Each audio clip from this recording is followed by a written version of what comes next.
working in churches in about 1996, and so I was involved in a real shift in my career of the movement from music director to worship leader, to someone who not only directs a choir or leads a band and chooses music for worship, but who also kind of oversees the entire worship event and turned into a worship designer and coordinator.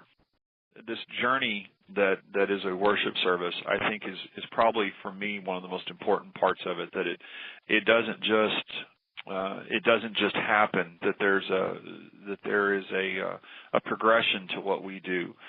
For instance, it's very difficult to really understand God without spending some time in what God has done and who God is.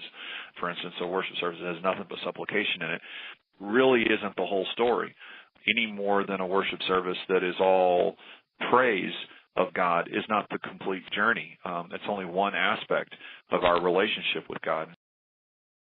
We lament that our congregations are merely spectators, but yet if we're not bringing our congregations along, then we're leaving the other half of the relationship is just sitting out there.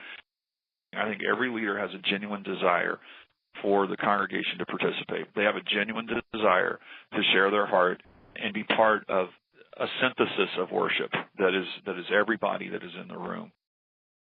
One of the objects that I've been working with recently is the concept of the museum docent. When you go into a museum, an art museum on tour, and you go through that museum with a knowledgeable person who explains it as you go, and you're not left to your own devices, you're not left to your own background and simply your own education and experiences.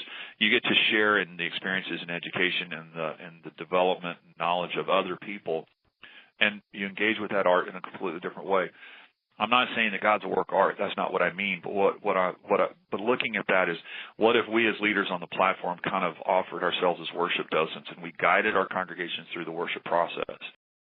The class that I get to work with at the conference is on dual style worship leading, which is something that I've been doing my whole career, and that is leading both traditional worship and contemporary worship, using those terms in their most general, not even to get into a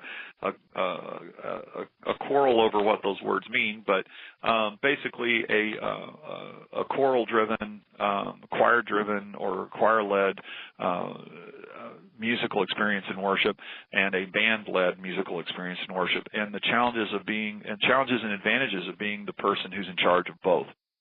That class is really designed to speak to those, and I was really pleased to find at the July conference that there were so many dual-style worship leaders. You know, the number one comment I got in Kansas City was, I thought I was the only one, and to see, literally, a couple of hundred of these dual-style worship leaders or multi-style worship leaders, because some of them do even more than that. They do 3 or 4 styles. To see these worship leaders come together and realize that they're not the only ones, I thought was as affirming as anything I might have said, just for all of us, because I know I felt the same way. It's also the challenge of making it less about music and more about people. If we could make it about people and less about style, I think that we're a much stronger church, a much better church.